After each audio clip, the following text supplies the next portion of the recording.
Okay, so this week we're going to try to finish off the topic of whether we can make new Xerot. We're building off a tshuva by Rav Ovadia, which Rav Ovadia claims there's the consensus of all the Rishonim and Achronim that we can't make Xerot after the time of the Gemara. So we're going to be trying to show, as we've tried to show over the past several weeks and developed several ideas, is that perhaps it's not a consensus. And even if it is a consensus, it doesn't apply to all forms of preventive rabbinic decrees. We noticed earlier that the term Zera is not necessarily used consistently, but we'll say it's not necessarily used for all kinds of preventive rabbinic decrees. We're going to try and show, as we have particular models, we'll try and undo one particular source, which might have been seen particularly powerful. And then we'll repeat a suggestion I've made it in previous classes, maybe with greater force, maybe not, as to why it might be that this sort of say mythos has developed, that we can't make new Gzerot since the time of the Gemara, where that idea comes from, and that'll hopefully perhaps give us some directions forward. Remembering the framework of the entire class is my notion that that if you don't have the power to make new decrees, you also certainly don't have the power to permit old ones. That itself could be questioned, but I'm taking that as a premise that rabbinic authority for leniency is dependent on rabbinic authority for stringency. Okay, so we started, this is source number 19. We started with a response with the statement of the Rosh. The Rosh claimed that Rashi had written that he had found in a Tshuvas HaGeonim a claim that the Geonim no longer allowed people to say the Anenu, to say the fasting, the fasting element of Shmona Esrei on fast days until Mincha. And the Rosh said that this is astonishing. One, because he thinks that there are all sorts of evidence that this is not true, that we're not worried. The reason they're going to say it is because they're worried that you'll break your fast and then retroactively you will have said Bracha Batala. But the Rosh said that doesn't make sense. And anyway, he says, how could the Gaonim originate Xera after Rav Ashi sealed the Talmud? And that's the fundamental, right? That's the fundamental principle Rav is talking about. So we pointed out again that the Gaonim did not actually make Xera, as far as we can see what we found in Tshuvas HaGeonim, manual number 172. The Gaonim just suggested that some of them had a pietistic practice. They never intended to forbid people from saying Anenu if they wish to in Marav the night before or in Shacharis. So the Rosh is reacting against the Xera that didn't happen. The Rosh thought there were other reasons that the Xera shouldn't happen. So, but he does make this statement. So that sounds like Rav Ovadia has a point, right? Smihani, I'm astonished. How could the Gaonim originate Xera after Rav Ashi sealed the Talmud? Okay, so then we went to source 21, this is the Magid Mishnah. I think we skipped this last week, so we'll try and do it at least thoroughly this week. The Magid Mishnah is talking about the question of whether you can knead dough with wine and oil on Pesach. As the Magid Mishnah says that the Rambam said that you're allowed to, but the Ravid attacking the Rambam says, but I say, perhaps this was only said for this reason. I translated that as eager, but that doesn't necessarily mean eager. It means like people are really punctilious about mitzvah. Although here it also has a sense of speed, of rushing, because they would bake it immediately. The people who are really makbid, right, who really care about chametz, they'll bake it immediately, and therefore they don't have to worry that kneading dough with wine or oil will lead to making it chametz.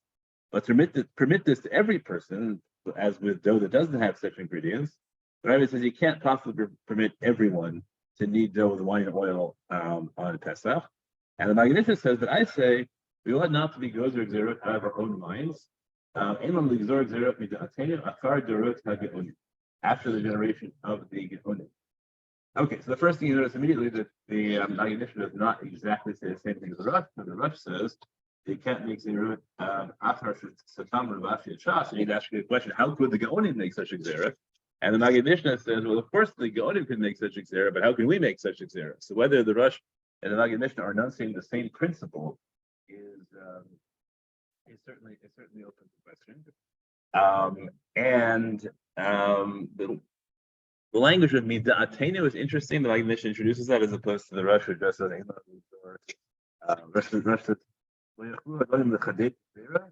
all right, doesn't say it right. The Magid Mishnah says mida'atenu. Maybe that's an interesting thing. But we can say, look, bottom line, everyone agrees, since we are after the period of the Gaonim, we have no capacity to to originate zera. Okay. First number, but we should also know, right? We should also know, sorry, the Magid Mishnah. The Magid Mishnah, just like the Rosh presented himself as arguing with the Gaonim, which means that the Rosh understood the Gaonim as being able, as considering themselves able to make zera, though he found this astonishing. Okay, but we can say with who we could have set it up as a machlokas Rosh and the Gaonim, but we point out that since the Gaonim didn't really say it, so maybe there's only a Rosh and Ravadi consensus as a consensus. But the Magid Mishnah says that this is a machlok, that he is arguing with the Ravid, which means the Ravid thinks that we can continue to make zerot after the time of the Gaonim, unless in some way you consider the Ravid to be a continuation of the Gaonim, which is no real basis, I don't think, for saying.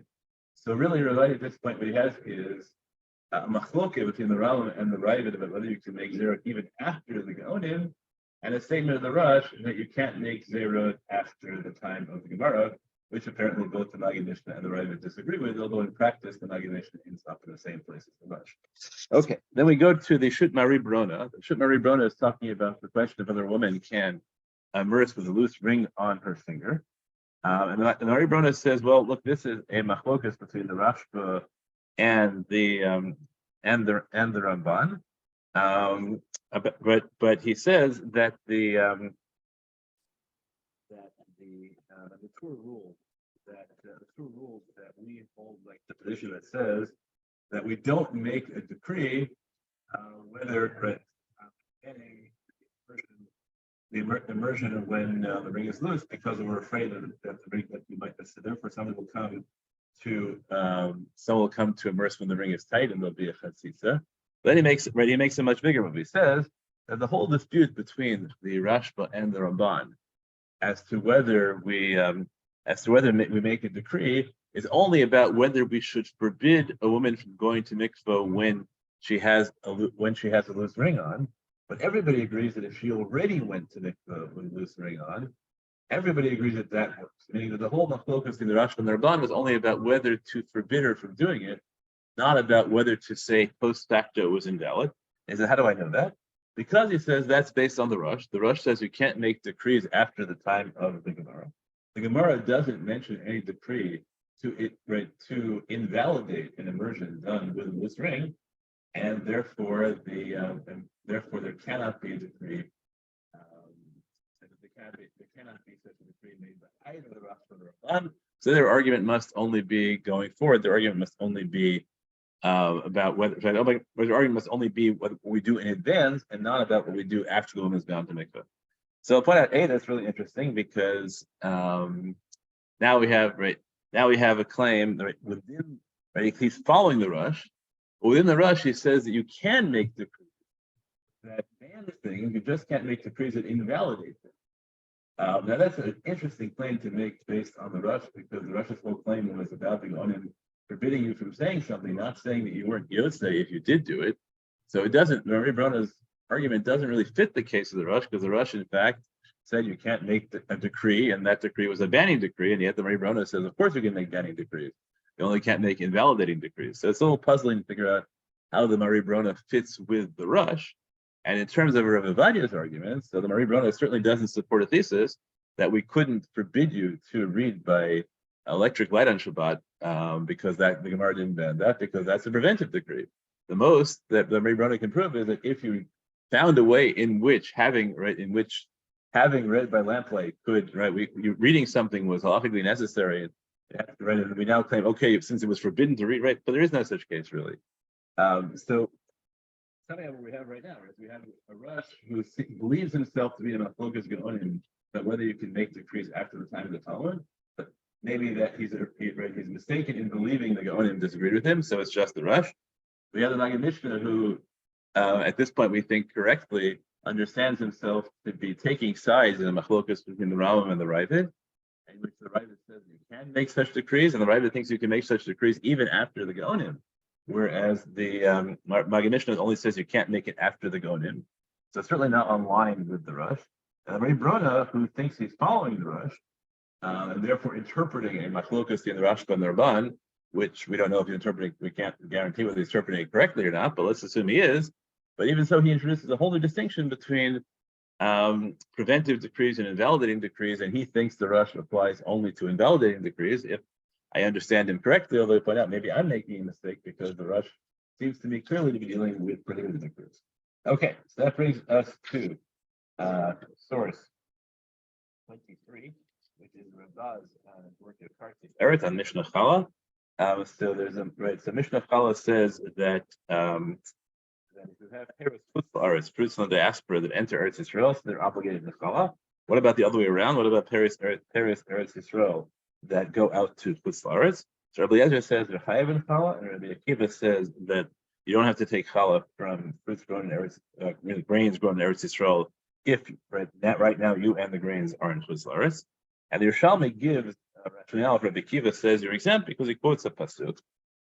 And then the writer comes along and says, Rabbi Akiva quotes a pasuk to say that you don't have to take challah from Israeli grain brought to Chutz La'aretz, but that only is a d'oraisa claim. But even Rabbi Akiva agrees that Rabbi Akiva gives an explanation as to why fruits of the